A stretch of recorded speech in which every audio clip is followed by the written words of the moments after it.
Hey guys, Troy here, back with another video today.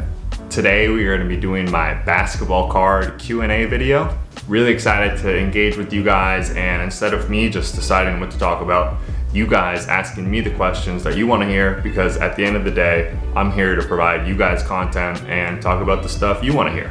So with that being said, let's just get right into it, get right into the questions. The first couple are going to be coming from Instagram. I put a poll on my story at Trike415 Cards.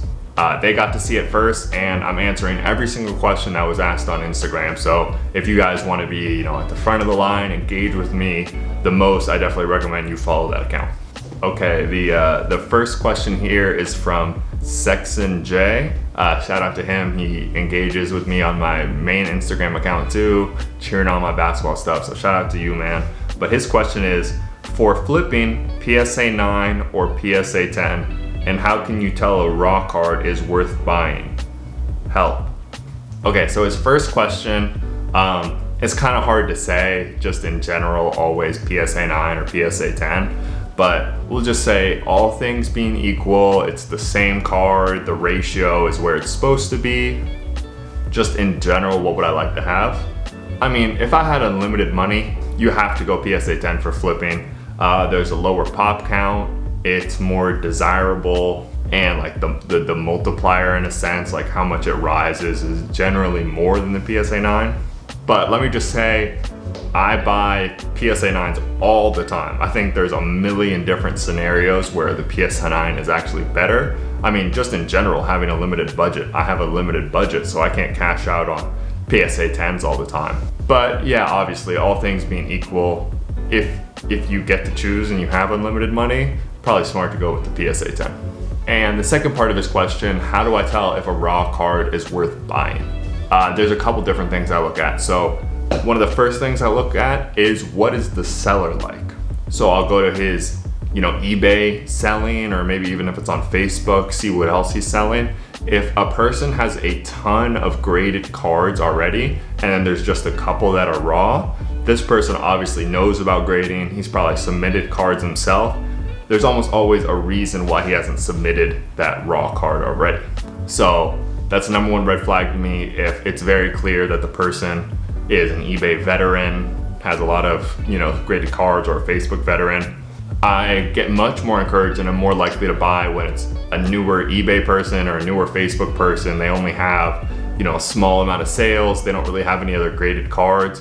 And you'll also be able to see, you'll see a ton of new products. So you'll see like Optic, and then Illusions and Chronicles, and you can kind of tell that this person has just been pulling them out of packs and then listing them right on eBay.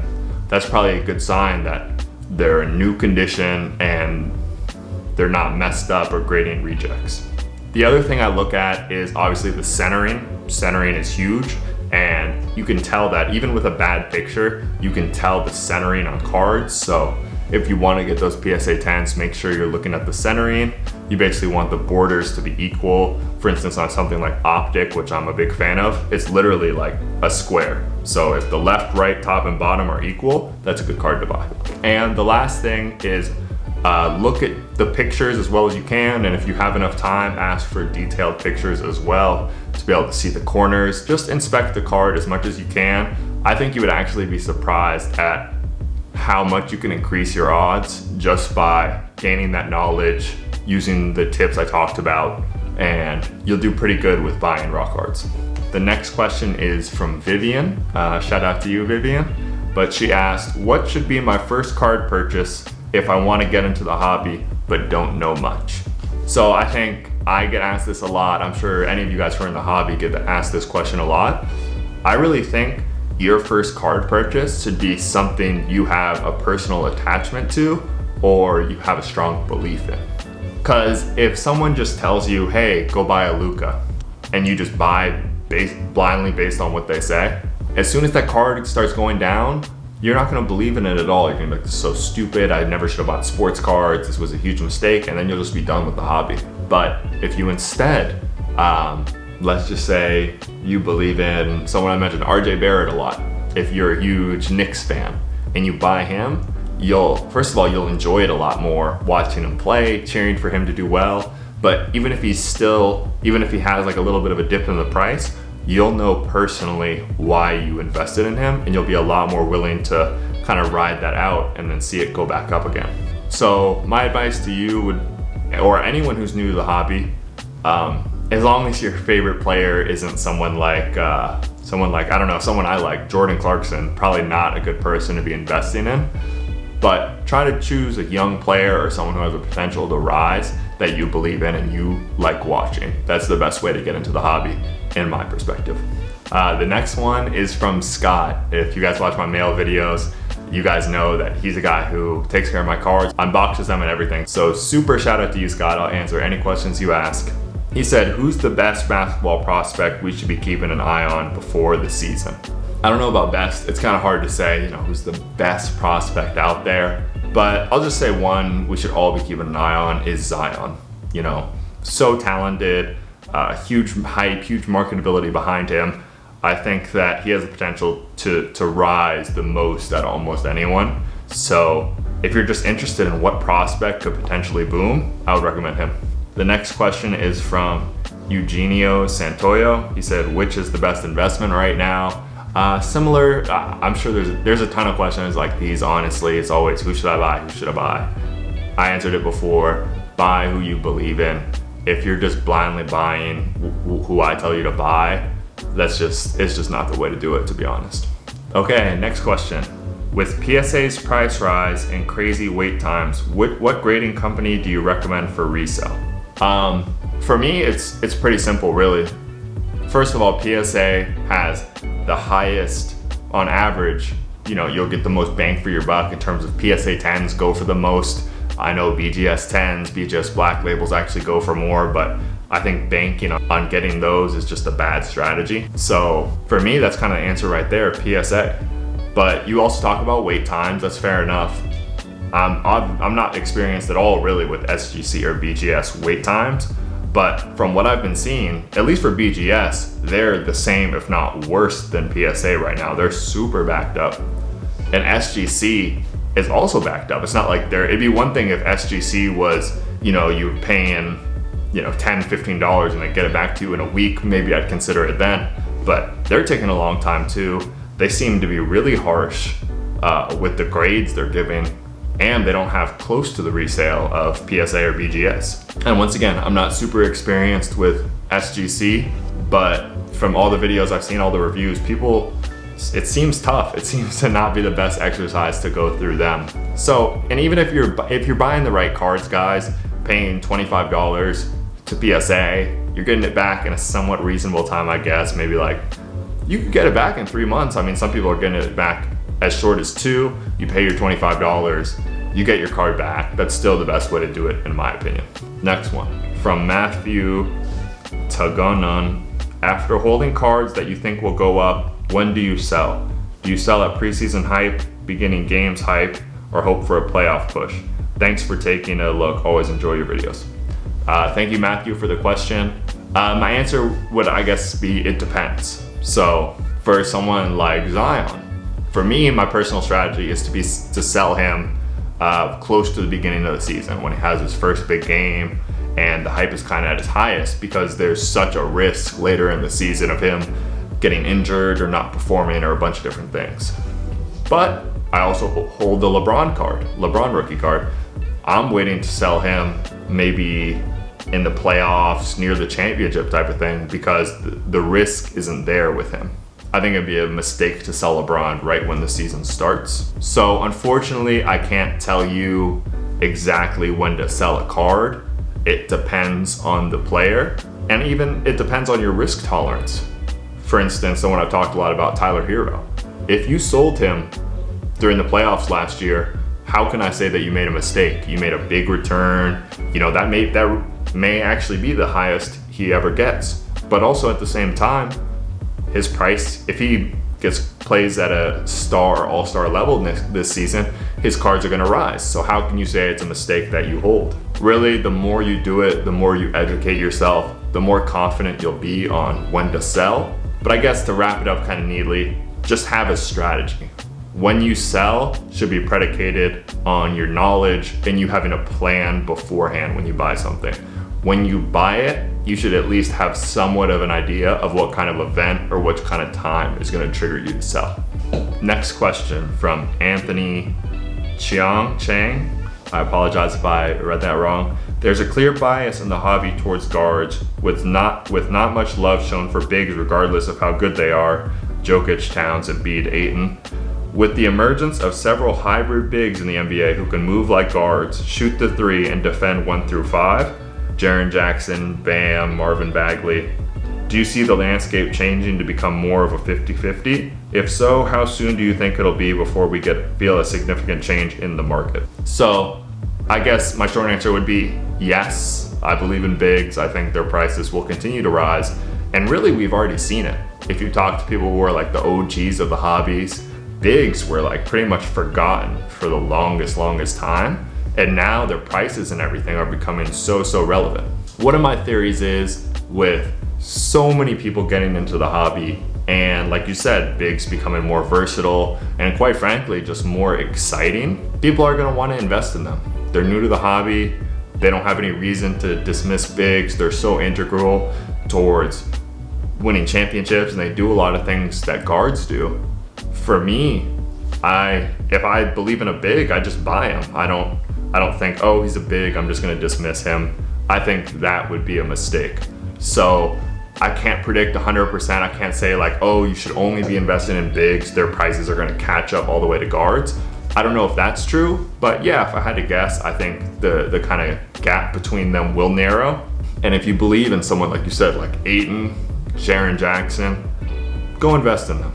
You know, it's about talent, it's about situation. For me, it's not about what position they play. Next one from Nikola Matovic. What do you think about the grade PSA Authentic? I don't have anything against the grade. I guess it really just depends on the card. The couple situations where I've seen it where it doesn't really bother me are like super, I guess, rare in a sense cards. Maybe like the ones where people autograph just a base prism in person, or maybe it's like a promo. I think I've seen it for like Michael Jordan had like Nike or Gatorade cards. They just have the case saying it's authentic. I think there's certain cards where the condition doesn't really matter and they're like super rare or like not mainline cards. In that situation, or like I said, with the autograph on there, the in-person autograph, I think that's fine to have a PSA Authentic on there. Just for me personally, it would really bother me if I had a Trae Young Prism and all it said was PSA Authentic on there and it had no grade. That would be really weird to me. So I guess if it's an older card or a really rare card or something you just want for your PC, then I have no issue with PSA Authentic. But I don't have any exact scenarios coming to mind right now, but if it's a modern card like in the last 4 or 5 years, seeing the PSA Authentic grade on the case would really bother me. Next question from PNX KRYX. You said you played with Bagley. What are your basketball credentials? I didn't play with Bagley. I played against him in college. I played basketball at Wake Forest University in North Carolina in the US for 4 years. I play pro basketball in the Philippines now, and I also played for the national team here. So, but let me make it very clear, I'm not Marvin Bagley. I was not close to going to the NBA. I'm, an all right basketball player, but I do like to think that not even necessarily even playing at a high level, but just being around elite athletes and seeing what makes them elite gives me a little bit of a better understanding of maybe how to prospect, how to predict what players are going to have success and which ones aren't. Next one is from Panda Zerg. Out of topic, what equipments are you using in recording videos? I wish I had a way to show it because I'm recording on the camera right now, but I guess I could show. I have a little ring light, get that lighting nice and light in there. Also for my makeup tutorials. And then my camera that I use is a Canon EOS. I'm not really sure. It's just basically like, I think it literally is the cheapest Canon, and I have a Boyd mic on the top of it. Oh, and also a Gorilla Pod just to hold it up. But I know this isn't what you asked, but I'll answer it anyways. If you're recording videos, I think you just get a cheap camera.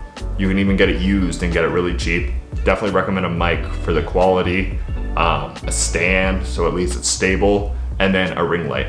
Literally that's 4 things, and with that you'll be able to make really professional videos.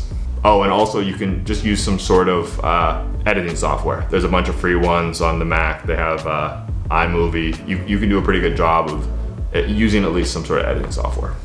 Next question, or kind of comment, is from Paul Ellison. The first 2 lines are just him saying he likes Lonzo. Thank you for that, I agree with you. But he asks, a player I would like to hear your thoughts on is Anthony Simmons. Very good young player, but not given the opportunities. I think he is also a lottery pick at an even lower price point. So for me, guys, I have nothing against Anthony Simmons. I think he could still be good. You're right, a lot of people, he hasn't been given the opportunities. I think he could do well.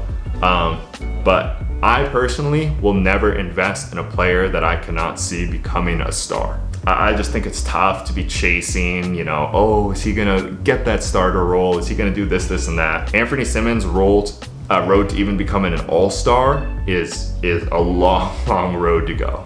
And even if he does become an all-star, you can look up some of these guys who have been, all-stars, or even just take someone on his team. Look at CJ McCollum's prices. If Anthony Simmons became CJ McCollum, I think that everyone would be over the moon. That's like a super small percentage. So for me, I just in general don't invest in guys who I don't think can either become stars or, main big pieces on a championship team. And for me personally, I just do not see that road for Anthony Simmons right now. Next question from PNX KRX. How tall are you? I am 6'8". So I have to get some shoe boxes underneath the camera here to make sure I'm able to get on my height. Next question from Arlen Cruz. Is Kevin Knox a good buy now? For me, he kind of falls into the same category as Anthony Simmons. I think Kevin Knox, actually, if you ask me my honest opinion, he will improve this year. I think he's a talented player. He will do better, but I just don't think he's ever going to be a star. He's definitely not anywhere close to being on a championship team at this point. And you could make money. This is what I've said. There's different lanes for everyone.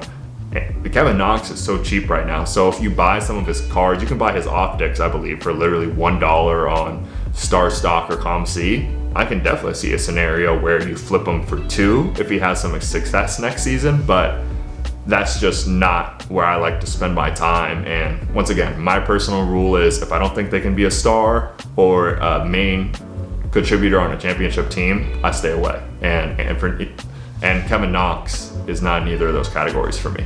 Next one from Lemon Isaac. Which is a better investment? Luka Doncic rookie card, lower tier, Chronicles PSA 10, or second year super short print card PSA 10?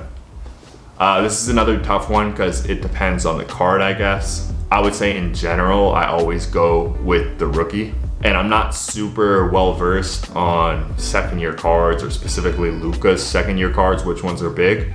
But there's a couple scenarios I can think of where I would choose the second year card. I'm not even sure Luka has a Kaboom card, but that's an iconic insert. If you get one of his nice, like maybe like an immaculate or a flawless, or I'm not even sure he has second year autos. I'm actually pretty sure he doesn't, but just hypothetically, guys, if you could get a really rare, desirable second year card, I think that might actually even be a better investment, just because it's limited, it's low pop, it's supply and demand at the end of the day. But the good thing about rookies is they will always hold some sort of value.